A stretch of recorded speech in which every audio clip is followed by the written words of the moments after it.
Hey there, welcome back, my fellow gearheads and hot rodders. I'm just here to show you an update of the NKB heads. Um, I just pretty much put them in full send mode, and I'll just kind of show you where we're at and what we got going on here.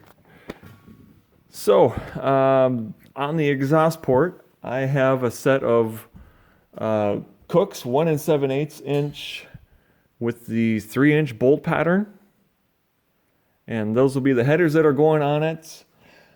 Well, one thing about the 1 7/8, when you're using, let's say you're using this 3-inch bolt pattern compared to your standard pattern.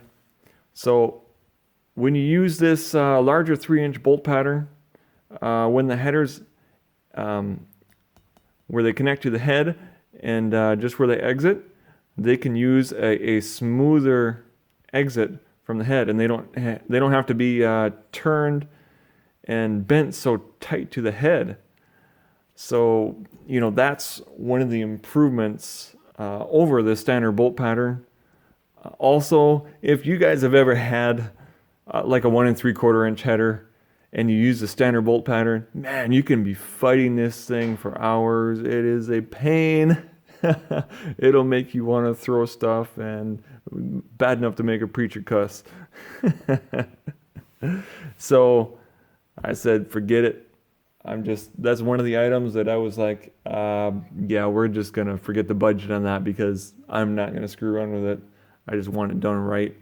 And, I can have these, take care of them, have them for a long time. So yeah, that's where that's at. So I used a part of the pattern from my 1 7/8 header. As you can see, I raised this exit up quite far. So we raised the port exit. We laid all that back. We laid this way back from the stock casting where it was. So we opened this up a whole lot and straightened out the flow path on it. And we laid that back all the way in. It's not just tapered. That's one of the important things to remember when you're doing this. And if you don't have much experience doing this, probably don't start with something like this. If you're going to go extreme and you just started out, don't do it because you'll probably screw something up. If you're just starting out and you want to learn how to do this, work on heads and do some part work and improve the flow, get some old stock junk, flow them, and then start working on them, and you can get an idea of what you should do and what you shouldn't do. And then if you screw it up, it's no big deal if it's just some old piece of junk stock head, because you can just, kind of experiment with it and try one thing on another port and another on another port, and you got quite a bit to work with then. So a cheap and easy way to kind of learn what you're doing and what not to do would be that, instead of just going full send on a set of aftermarket heads and possibly making them worse. So if you're just starting, be conservative. Don't go crazy like I just did. So right here, as you can see, look at that. See how much of the valve you would be able to see and how much of that is from the chamber. This is a really nice straight shot going into here. Nice, smooth, contoured, short turn. And, you can really clean this up and polish this up, make it look real nice and smooth and shiny. On the exhaust side, do that. Not on the intake side. Do not make it nice and shiny and smooth. Just make it nice, nice contoured entries and exits and all that. And then I take an 80 grit and I put a little bit of roughness back in it. I'll show you that on the intake side. So that's what this looks like from the exhaust side. I'll just kind of keep this rolling, flip this over, and show you what we got going there.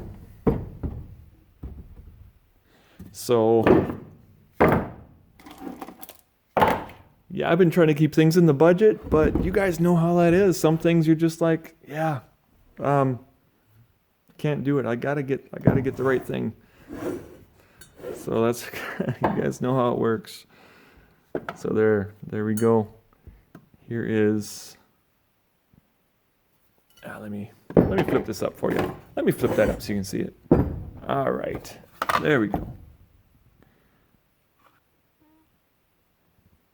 So there is, from the chamber side, and I'll try and get up in here so you can get a nice look at the short turn on the exhaust. See that? Oh. Real nice short turn here. And I contoured that, of course. You saw some of that around the guide boss. Fixing that area. You know, it had a big flat top on that, and it was protruding down into the exhaust runner a ways. So yeah, we took care of that business right there. Of course, we did a full polish. I really did a nice polish of it because I'm finally done with these things. And we will go on to show you the intake side. And here is the intake runner. Remember that I matched these to the 1262. So these things are large. Try and get in here so you guys have a nice look at this. So I open this all the way up over here. It goes straight in. And I laid back the wall back here and contoured this corner over here where it opens up into the bowl area. And and down around the guide boss, I'll see if I can try and get it to come on, go into, there it is, going into focus. Down in the guide boss, you can see that I thinned that out and made a lot more space for the air and fuel to go around the boss, because that thing was very large before. And so we fixed that area, made a lot more space so that it can travel around that, go around the long side of the bowl, the long turn, and try and get some more light in here. Also, I'll show you from the other side so you can see that side now.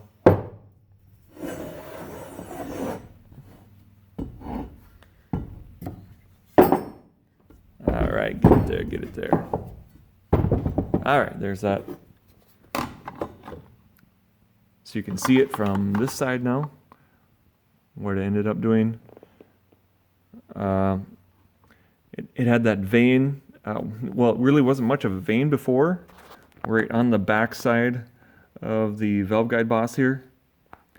So I took that area. Here. Sorry guys. Right here.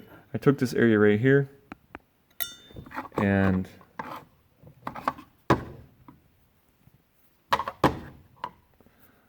I made this into a vein, as you can see, and pointed it and tried to blend that into the long side, the back side of the bowl right here. There you go, there you can see it. And also directed it, as you can see, so that kind of point it so it wants to come right out of here and direct it right into the cylinder, show it, make the air go where I want it to. And you can see on the front side up here also how if it'll focus for me, I changed that shape and rounded that off and pulled this area down underneath the boss on both sides to allow air to travel around here and through this area. Yeah, you can go back and take a look at my earlier videos. It looks a lot better, no doubt about it. The thing that I did, on the exhaust side, let me get this out. Too bright. There we go. On the exhaust side, as you can see on the short turn right here, It was a lot more rounded and took up a lot more of the area on the short turn on both sides. And so I pulled it down on the corner, on the edges, and laid that back and rounded it out. So it gave it a lot more area there for it to go around the short turn and around the valve. So that's something I did there to widen that out, give it a little more area in that spot. So, and of course, one of the things that people have been asking me about, well, what are you doing with the hole that you had in there? Well, quick story about that. I did have a welding shop fill one in, and he said, you know what, I'm not going to do it. He said, it's just too difficult to get my TIG in there and do it. So he did one, and then that was it. Couldn't get him to do anymore. And it's like, well, that's fine. I will just fill them in with JB Weld, and I know that'll work. I'm not scared of it. I run JB Weld on a lot of different things. It doesn't scare me as long as you get it thick enough. So what I did there was I filled them completely in, and then I drilled them out. And I also moved the pushrod hole over this way before I filled them in with JB Weld.